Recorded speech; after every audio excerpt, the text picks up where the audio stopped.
नमस्ते विद्यार्थी मित्रांनो, मी प्राध्यापक देवेन लवटे तुमच्या सगळ्यांचं देवेन सर फिजिक्स गुरु या यूट्यूब चॅनलमध्ये स्वागत आहे. आज आपण बघणार आहोत 12वी फिजिक्समधील पहिला जो टॉपिक आहे रोटेशनल डायनॅमिक्स. त्यामध्ये कोनिकल पेंडुलम हे आर्टिकल बघणार आहे. आता कोनिकल पेंडुलम बघत असताना हा कोनिकल पेंडुलम सिंपल पेंडुलमच्या विशिष्ट एका गुणामुळे त्याला कोनिकल पेंडुलम नाव पडले. तर आता पहिल्यांदा आपण सिंपल पेंडुलम जो आहे, सिंपल पेंडुलम म्हणजे काय हे आपण बघूया. सिंपल पेंडुलम म्हणजे साधा दोलक काय आहे बघा. The heavy point mass attached to light and inextensible string to the rigid support, then it is known as simple pendulum, साधा दोलक. ओके, म्हणजे पॉइंट मास किंवा त्याला बॉब असं म्हणतोय, एका हलक्या आणि न लांबणाऱ्या दोरीला, की जी दोरी सस्पेंड केलेली आहे, लटकवलेली आहे रिजिड सपोर्टला, अशा वेळेस आपण त्याला साधा दोलक असं म्हणू. मग ह्या साध्या दोलकाचंच पुढं कोनिकल पेंडुलम, सिंपल पेंडुलमचंच कोनिकल पेंडुलम का, तर बघा काय आहे डेफिनेशन. या पॉइंटवरती तुम्हाला 3 मार्काला प्रश्न विचारला जातो. Derive an expression for period of conical pendulum. त्यामध्ये डेफिनेशन पण विचारले. Define conical pendulum and derive the expression for period of conical pendulum. Okay, तर आज आपण या व्हिडिओमध्ये हे आर्टिकल आपण बघणार आहे. डेफिनेशन काय बघा कोनिकल पेंडुलमची. The simple pendulum in which bob describes the horizontal circle and string describes the cone. आता हे जर उदाहरण तुम्हाला जर सांगायचं झालं तर आता हे मी तुम्हाला सांगू शकतो. बघा, हा माझ्या गळ्यातील काय आहे, हा हेडफोन आहे. ओके, बघा आता हा समजूया, कन्सिडर करा फक्त. हा एक स्पियर आहे, असा बॉब आहे. तर काय, हा जो बॉब आहे हा काय तयार करतोय, horizontal circle. The bob describe the horizontal circle and string, ही जी काही दोरी आहे, ही दोरी काय तयार करते, कोन तयार करते. बघा या पद्धतीनं. म्हणजेच काय, डेफिनेशन काय सांगताय. The simple pendulum in which the string describe the cone and Bob describe the horizontal circle. He figure किंवा यालाच आपण कोनिकल पेंडुलम असं म्हणतो. याची या ठिकाणी फिगर दिलेली आहे. हे हॉरिझॉन्टल सर्कल कशा पद्धतीनं, हा जो बॉब आहे हा बॉब कशा पद्धतीनं हॉरिझॉन्टल सर्कल डिस्क्राइब करतोय, आणि ही जी काही दोरी आहे स्ट्रिंग, ही कशा पद्धतीनं कोन तयार करते, इथं पण दाखवलेलं आहे. The simple pendulum in which string describe the cone and Bob describe the horizontal circle. Okay, या ठिकाणी ही झाली डेफिनेशन. आता आपल्याला बघायचं आहे याचं derivation.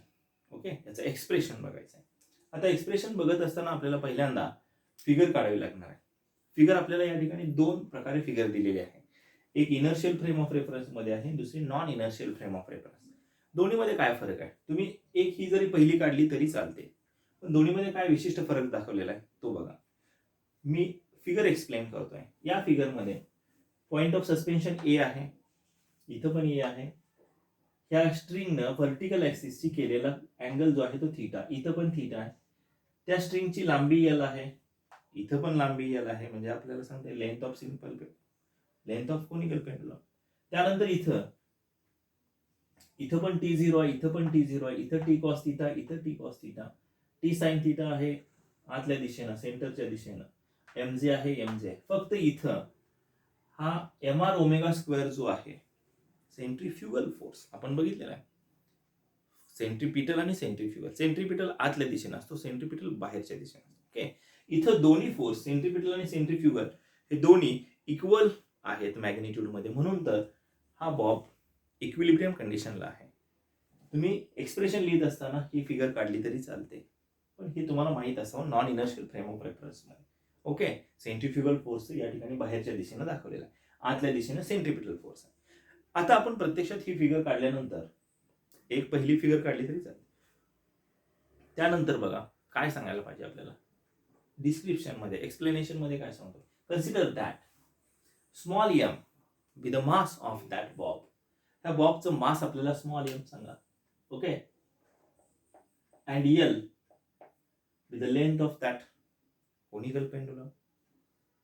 Then that length of or that length of that string, okay, conical pendulum, it makes the angle theta with the vertical axis. आपल्याला सांगते vertical axis ची अँगल केलेला किती आहे, थीटा आहे. Theta with the angle made by that string with the vertical axis. त्यानंतर आपल्याला पुढे सांगता येईल that bob which makes the horizontal circle having the centre C. हे एक्सप्लेनेशन आपल्याला इथपर्यंत सांगितल्यानंतर परत आपण काय करतोय बघा, पुढे आपल्याला काय सांगायचं आहे, the horizontal circle, circular motion या ठिकाणी होते त्या बॉबची. मग आपल्याला इथं सांगावं लागेल the circular motion for that Bob there must be necessary the centripetal force. मग आपल्याला सांगता येईल in this case for the circular motion of that Bob, for the horizontal circular motion of that Bob there must be necessary the centripetal force. आपल्याला अशा पद्धतीने सांगते. यानंतर पुढं आपल्याला एक्सप्लेनेशन करत असताना काय सांगणार आहे, हा जो काय बॉब आहे, हा बॉब बी या ठिकाणी असताना किती फोर्सेस ऍक्ट होतील हे आपल्याला सांगायचं आहे. मग आपल्याला सांगताय when bob at point B the forces, first force act on that bob is it's a weight acting vertically downward direction. आपल्याला सांगते it's a weight mg acting vertically downward direction. त्यानंतर दुसरा जो फोर्स आहे तो आपल्याला सांगता येईल हा T0 आहे. हा T0 जसा इथं पण दाखवलाय हा T0, तो कुठं आहे, along the string and towards the point of suspension. तो कसा आहे, दोरी बरोबर आहे आणि त्याची दिशा कुठं आहे, पॉइंट ऑफ सस्पेन्शनला. हे दोन महत्वाचे आहे. पण पुढे आपल्याला सांगायचं आहे that T0 which can be divided into two component. बघा, that T0 which can be divided into two component. First, vertical component T cos theta किंवा T0 cos theta and horizontal component T sin theta or T0 sin theta आपण सांगितले. Okay, बघा हा T0 जो आहे आपण याला म्हणूया tension, tension in the string which is along the string and towards the point of suspension. That is the force which can be divided into two components. Vertical component T0 cos theta and horizontal component T0 sin theta towards the center of horizontal circle. हा T0 sin theta कुठे आहे, towards the center of horizontal circle आहे. Okay, पुढे आपल्याला सांगता येईल that T0 cos theta, हा T0 cos theta which balances the weight of that bob. T0 cos theta which balances the weight of that bob. हे आपल्याला इथं सांगायचं. सो इक्वेशन कशा पद्धतीने येईल बघा, T0 cos theta is equal to mg T0 cos theta which balances the weight of the bob. आणि पुढे सांगता येईल T0 sin theta which balances the necessary centripetal force for the circular motion of that bob. म्हणजे T0 कोणाला balance करणार, sorry T0 sin theta, T0 sin theta is equal to आपल्याला लिहिता M R omega. आपल्याला माहित आहे centripetal फोर्सचे तीन फॉर्म्युले आहेत, M V square divided by R, M R omega square आणि एम व्ही ओमेगा. त्यापैकी आपण एम आर ओमेगा स्क्वेअर या ठिकाणी घेऊया. Omega with the angular speed of that bob of conical pendulum. Okay, त्या इक्वेशन आपण याला 1 म्हणूया, याला इक्वेशन नंबर 2 म्हणूया. आता आपण काय करूया बघा, 2 नंबरच्या इक्वेशनला 1 नंबरच्या इक्वेशनला डिवाइड करूया. डिवाइडिंग इक्वेशन 2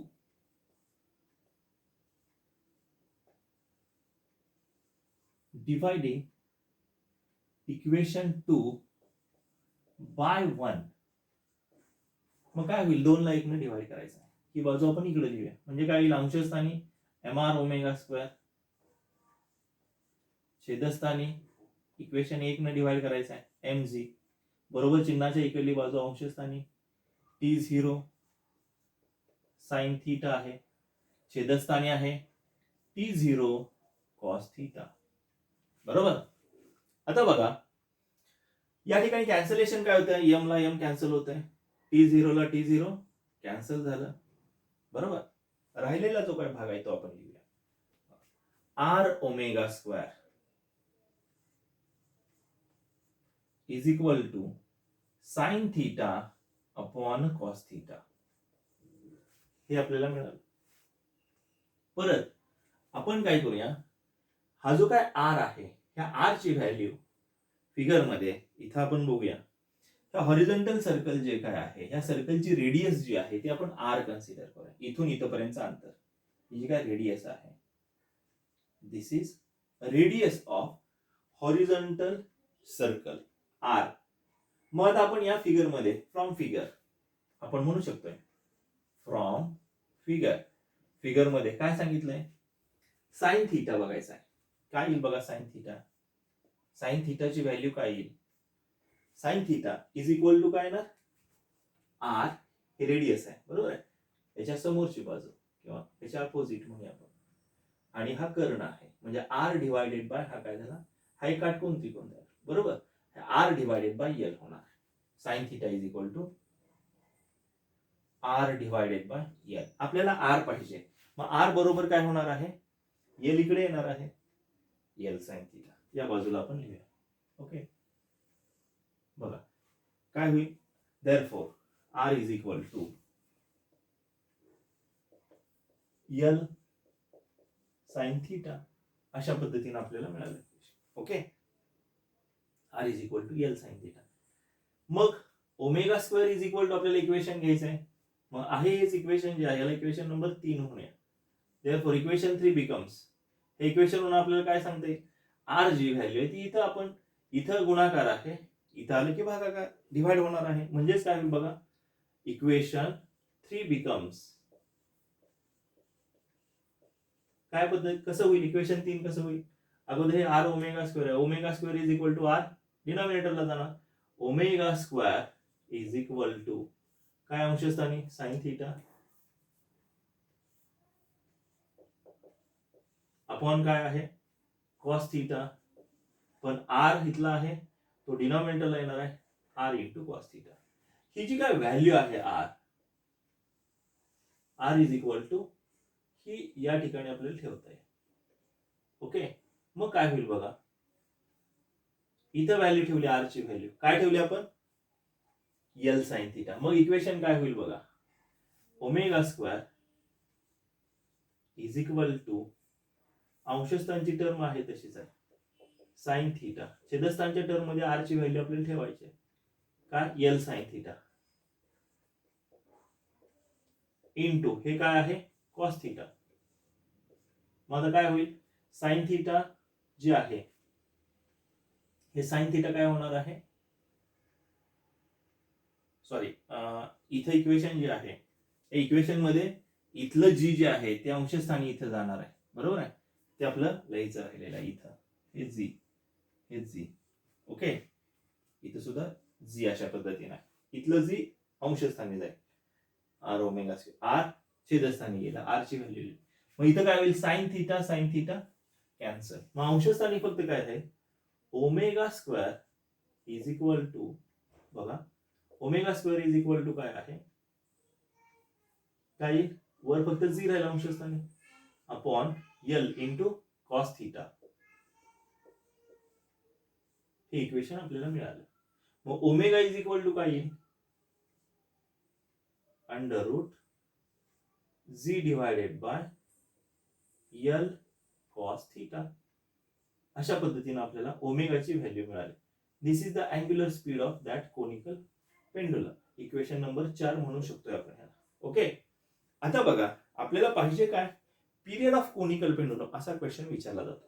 मग ओमेगा आणि पिरियड मधलं रिलेशन आपल्याला माहिती आहे, ओमेगा आणि टी मधलं. Okay, angular velocity, angular speed आणि period, omega is equal to 2 pi by T. बघा इक्वेशन काय, but we know that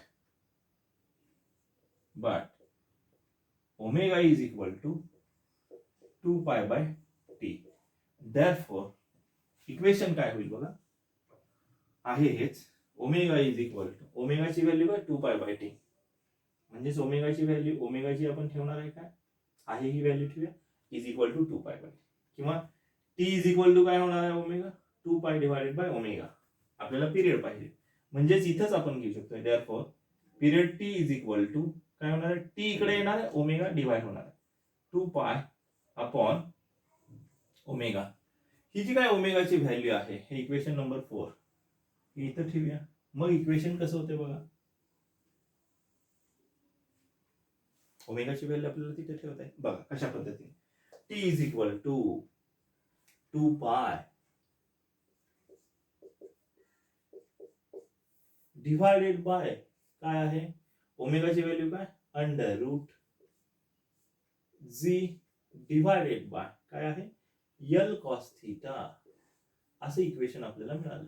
okay, पण हे असं लिहिण्यापेक्षा आपण काय करूया, छेदाचा छेद आहे तो अंशस्थानी जाईल, म्हणजे यल कॉस थीटा अंशस्थानी जाईल. म्हणजेच इक्वेशन काय होईल बघा, T is equal to 2 pi under root L cos theta हे अंशस्थानी येईल आणि डिवायडेड बाय वर्गमुळात छेदस्थानी जी. अशा पद्धतीने आपल्याला हेच इक्वेशन लिहिता येईल. म्हणजे थोडक्यात काय बघा, आपल्याला काय सांगताय की पिरियड जो आहे तो पिरियड आपण कसा लिहिला, T is equal to 2 pi under root L cos theta divided by G. आणि मग हेच आपल्याला इक्वेशन जे आहे हे फायनल इक्वेशन ह्याला fit. So this is the expression for